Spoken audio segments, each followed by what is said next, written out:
At times when you are writing literary analysis, or really when you're writing anything, and I will emphasize that, you will want to use quotations from sources of authority. We've already studied in rhetoric how that can be helpful for both the logos claim as well as the pathos claim. That means that we're not just talking about drawing out golden quotes. I'm talking about using quotations from interviews. I'm talking about using quotations from a variety of sources. You will want to quote people. Journalists quote people. Analysts quote people. Philosophers quote people. People quote people when they're writing intelligently. This is not just something connected to Lord of the Flies. I'm about to teach you a method that will work for all of it. And it's a very basic structure that you will vary and be creative with, but the basic structure remains no matter where you're writing. It's a three-part quote integration process.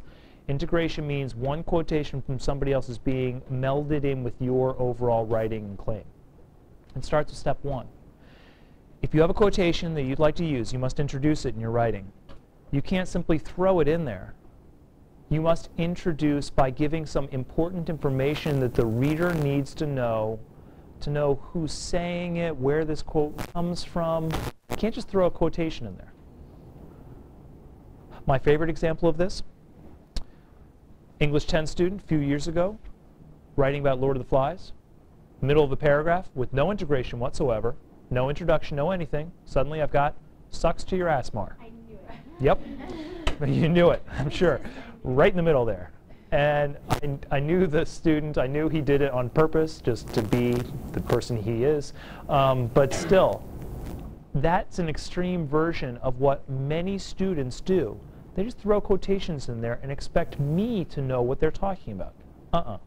Your job is to do the thinking for me. Did I mark him off? Oh, he was losing so many points anyway. It didn't really make a difference at that point. So, provide the basic information. This could include who's writing or speaking. At this point in the novel, Lily says. At this point in the novel, Kid writes. In the preamble to the Constitution, Thomas Jefferson writes. In his speech on health care, Obama says. Speaker or writer. Tell me where that quotation appears. In Lord of the Flies, Golding writes. In Secret Life of Bees, Sumon Kidd writes. In the Constitution, Thomas Jefferson writes. In his treatise on the delight of fuzzy objects, Bob writes. Fuzzy objects are good. Time and place of the quotation. And no, I don't mean when Jefferson was sitting at his desk at home on a Thursday evening, he wrote. No, I mean, if you're talking about a novel, when Jack begins to hunt seriously, Golding writes. That tells me when in the story this quotation takes place.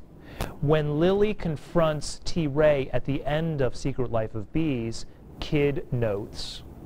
That tells me where in the story that takes place. Joey? It could be if the middle of the novel helps me, but be careful. Chapter numbers often don't help me. If you say, in chapter 5 this happens, and I'm a reader, I've never read the book, and I'm saying, what's chapter 5? It's better to quickly summarize what's going on in the story. Okay? Rather than saying in the middle of the novel, say something like, when Lily first meets the daughters of Mary, and so on. Nick? I was going to ask if you could do like chapter 7. You can if that chapter title would make sense to the reader. And I'll tell you how you might do it with this Lord of the Flies writing in a minute. That last bullet is basically any other background information you need. You may use, I wouldn't think that you use all 4 of these bullets, but you will use at least 1, if not 2, of these pieces of information to introduce the quotation.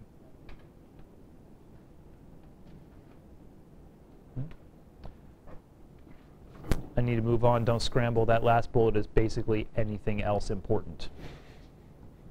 Here's an example. This is introducing a quotation from The Secret Life of Bees. When Lily first encounters the boat ride home, it leaves an intense impression. So now you know exactly where in the novel I'm talking about this quotation. Her first view of this house. That's all I need. Introductions can be short. They can be a sentence. They could be half a sentence. It could be 2 sentences. It depends upon how much you need. Allie. Okay. The fact, what cannot be changed is the fact that it must be there. You must have an introduction. The length will vary. What is in that introduction will vary. But the introduction must be there in some way. Second step is easy. Include the quotation. I know, you think, oh, that's simple. Well, I'll make it a little bit more complex. Weave it into your sentences. Do not simply say, Golding writes imagery, period, begin quotation. Jack was crawling on all fours. Make a sentence with a quotation, part their words, part your words. I'll show you an example in just a moment. Weave their words into yours. And don't forget to cite it when necessary.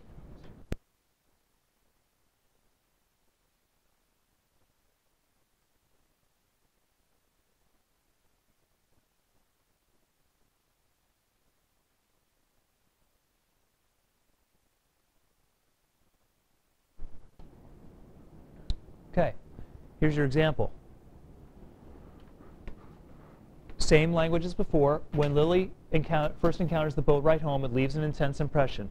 Kid writes that the house was so pink it remained a scorched shock on the back of Lily's eyelids after she looked away. I'll talk about the brackets and the number in just a moment. But look at what I illustrated about weaving that into your own sentence. Look at how this sentence, part of it's mine, part of it's hers. Subject, linking verb. What's that? Grammar. Grammar. What type of adjective? Predicate adjective. Uh-huh. Joey, did that make sense? Slight amount of sense? Kinda, maybe, over the head. Okay, well, let me back up for a little bit. You have a grammar structure. I am a teacher. Subject, linking verb, predicate, nominative. If half of that structure is theirs and half of it's mine, I've joined their words and mine in one sentence. So now, the house was so pink. I start, it's my words here, and then kid finishes. That's integration. And look at how smoothly it flows.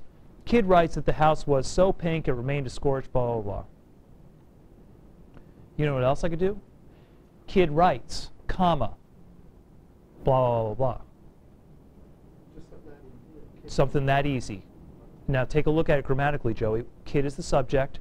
Writes is an action verb. What's the quotation in terms of grammar? No.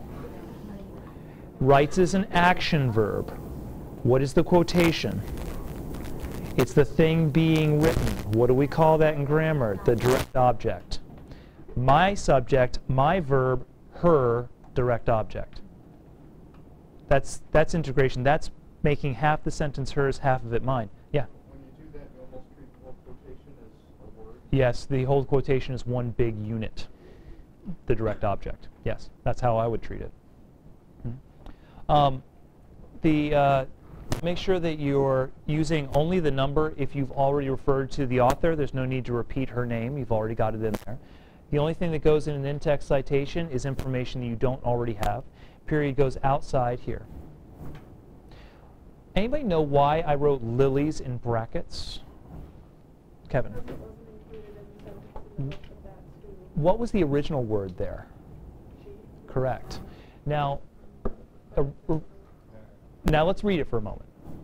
Kevin's absolutely correct. I took out she and replaced it with lilies. Oh, I'm sorry. Yes, you're correct. Her. She eyelids.